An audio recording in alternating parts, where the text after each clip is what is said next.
റാന്നിയിൽ വെള്ളപ്പൊക്കമുണ്ടാകുമ്പോൾ ഏറ്റവും കൂടുതൽ ദുരിതം അനുഭവിക്കുന്നത് വീടുകളിൽ താമസിക്കുന്നവരാണ്. കഴിഞ്ഞ ദിവസം ഈ കാണുന്ന വീട്ടിൽ പൂർണ്ണമായും വെള്ളം കയറിയിരുന്നു.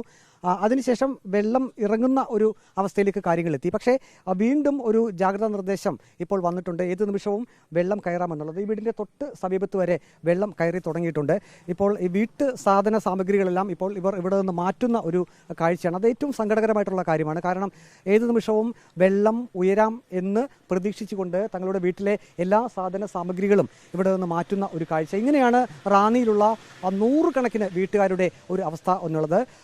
ഇപ്പോൾ നമുക്ക് വീട്ടുകാരെ എല്ലാം കുട്ടികളെയൊക്കെ കാണാൻ സാധിക്കും. കഴിഞ്ഞ ദിവസം ഈ വീടിനകത്തൊക്കെ വെള്ളമായിരുന്നു. വെള്ളം ഇറങ്ങിയപ്പോൾ അവർക്കൊരു ആശ്വാസമായിരുന്നു, ഇനി പ്രശ്നങ്ങളൊന്നും ഇല്ല എന്ന് കരുതി. പക്ഷേ ഒരു ദിവസത്തെ ഇടവേളയ്ക്ക് ശേഷം വീണ്ടും വെള്ളം ഉയരുമെന്നുള്ളൊരു മുന്നറിയിപ്പ് വന്നിരിക്കുന്നു. ഈ വീടിൻ്റെ മതിലിന് തൊട്ടപ്പുറത്ത് വരെ വെള്ളം എത്തിയിട്ടുണ്ട്. പമ്പാനദിയിൽ ക്രമാതീതമായി ജലനിരപ്പ് ഉയർന്ന് ആണ് ഈ ഭാഗത്തേക്കൊക്കെ വെള്ളം കയറുന്നത്. ഇപ്പോൾ നമ്മോടൊപ്പം ഡോക്ടർ ജോഷുവ മാർ നിക്കോദിമോസ്, അദ്ദേഹം ഓർത്തഡോക്സ് സഭ റാന്നി നിലയ്ക്കൽ ഭദ്രാസ അധിപനാണ്. സഭയുമായി ബന്ധപ്പെട്ട ഒരു ആളുടെ വീടാണ്. അദ്ദേഹം ഇത് അറിഞ്ഞുകൊണ്ട് ഇവിടേക്ക് എത്തിയതാണ്. വളരെ സങ്കടകരമായിട്ടുള്ളൊരു കാഴ്ചയാണല്ലേ? ഞാൻ 48 വർഷമായിട്ട് റാന്നിയിൽ താമസിക്കുന്ന ഒരാളാണ്. സാധാരണഗതിക്ക് എല്ലാ മഴ കാലഘട്ടത്തിലും റാന്നിന് വെള്ളം ഉയരും. എന്നാൽ 2018 ഓഗസ്റ്റ് 15-ാം തീയതി ഉണ്ടായതിന് സമാനമായ ഒരു വെള്ളപ്പൊക്കമാണ് ഈ വർഷം ഉണ്ടായിരിക്കുന്നത്. ഒറ്റ ദിവസം കൊണ്ടാണ്, ശനിയാഴ്ച പകൽക്കാലം കൊണ്ടാണ് വെള്ളം ഉയർന്നത്. അതുകൊണ്ട് തന്നെ പ്രത്യേകിച്ചും വ്യാപാരശാലകൾക്ക് ലക്ഷക്കണക്കിന് രൂപയുടെ നഷ്ടം ഉണ്ടായിട്ടുണ്ട്. ഒരു സാധനങ്ങളെടുത്ത് മാറ്റാനുള്ള സമയം ലഭിച്ചില്ല.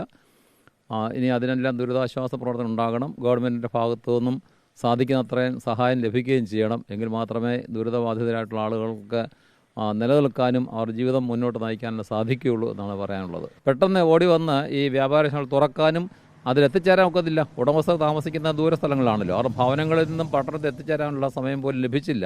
അതുകൊണ്ട് തന്നെ കടകൾക്കുള്ളിലേക്കെല്ലാം വെള്ളം കയറി വലിയ നഷ്ടമാണ് ഉണ്ടായിരിക്കുന്നത്. ഇപ്പോൾ ഈ വ്യാപാരികളുടെ നഷ്ടം നികത്തണം, അത് യഥാർത്ഥത്തിൽ ഏത് സർക്കാരാണെങ്കിലും അവരുടെ കടമയല്ലേ? തീർച്ചയായിട്ടും വ്യാപാരികൾക്കും ഭവനങ്ങൾക്കും വ്യക്തികൾക്കും സ്ഥാപനങ്ങൾക്കും സ്കൂളുകൾ, ആശുപത്രികൾ എല്ലാം നഷ്ടമുണ്ടായിട്ടുണ്ട്. ബാങ്ക് സ്ഥാപനങ്ങൾ, അങ്ങനെ അവർക്കൊക്കെ ഉണ്ടായിട്ട് നഷ്ടങ്ങൾ നികത്താൻ വേണ്ട ക്രമീകരണം ചെയ്യേണ്ടത് ആവശ്യമാണ്.